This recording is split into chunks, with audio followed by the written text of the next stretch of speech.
welcome to Mastering Mental Practicing.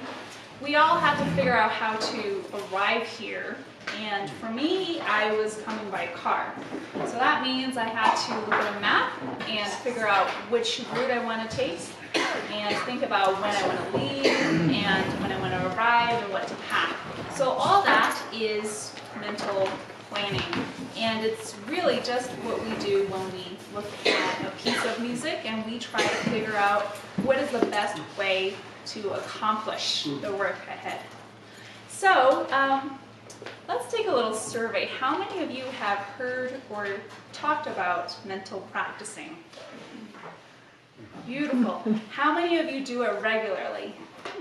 Okay, less of you. And how many of you do it on a daily basis?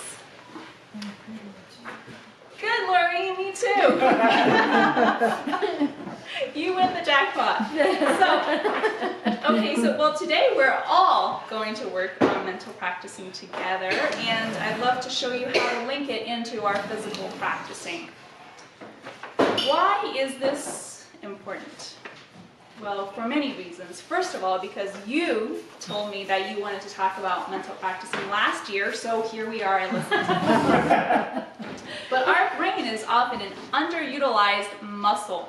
Muscle because it really has to be worked out, and we have to use it to generate new cells all the time. And the good news is that if we do that, we actually get younger. We get new brain cells, and it's really healthy for us. So you're all getting younger this week. Well, when we practice, we use really small muscles in our hands, and they tire out very easily. The good news there is that we can prepare a lot of things mentally without even having to do this repetitive motion that might injure ourselves. And also, it's the best way for our memory, our sense of tying in all these different materials into one package.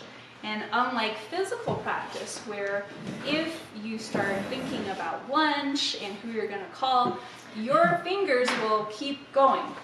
And before you know it, you're at the end of the piece and you just wasted 10 minutes going through the piece. But with mental practicing, we have to generate the sounds. We have to generate the sense of touch and the fingering and all the details. And if you don't generate, the music stops in the mind, and then you stop. And you know that we have to go backwards to figure out where it derailed. And that's really helpful information to know. And most importantly is that it's the best way to enjoy the music and just sit back and relax and listen to what we want it to sound like. Because too often I see that people are really frustrated when their hands don't meet their physical expectations right away, right? And that kind of frustration creeps in. It kind of takes the place of why we're here in the first place, which is that music is so fun. So we want to be able to step back, slow down, so that we're really thinking about what is in the music that's making it so beautiful and what we want to sound like in the end. The best performance is not the person with the most correct notes, although that's lovely for you to do, but the best performance for me is someone who really truly loves to be here, who wants to be on stage and share this. And so all that comes from a deep understanding, and a deep understanding comes from mental practicing.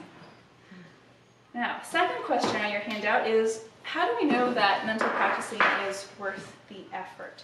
So this is not a shortcut. I'm not saying that if you do what I say, then you don't have to do work. It's actually more work because we are the people, we are the mind that's generating the sound. And so it is more work than just putting our fingers on this beautiful instrument and making the instrument do things, because we're generating it. And this idea that we can visualize something happening and experience it before it actually happens is what makes us as human beings unique among all the species. This is a really amazing ability that we have. And when we are creating these patterns of neural pathways, neural networks in our brain, then we are repeating it, and we're repeating it until it becomes automatic. And at that point, our skills become smooth and automatic, and that's when we, as performers, become agile and spontaneous. So be aware, though, that if we keep repeating bad habits, that also creates clear pathways for the brain, and that is when our body gets the message, this is the only way that I can play. I have to be stiff, or I have to be tense, and that's what we want to erase. Okay, now another reason is that there's a long line of great pianists who testified to the great results of mental practicing and who actually can learn pieces on the train, on the plane, by just studying the score and visualizing. Horowitz, Rubinstein, Capel, and there's many people from other fields as well, such as football players and surgeons and amputee patients who can train their nerve endings to control neural prosthetics. It was in 2013 when two Swedish engineers first developed the first robotic arm that is mind controlled. So that is living proof that our minds are really, really powerful.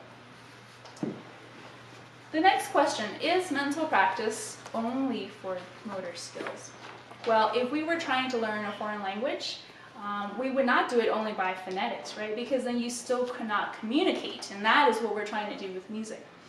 So in mental practicing, what we're doing is we're linking the physical motor skills for the end goal of communications by thinking about playing with feeling, with emotion, with the right fingering, with projection, with all these different things, so that it's a big bundle of information and experience. And lastly, how does mental practicing dispel performance anxiety?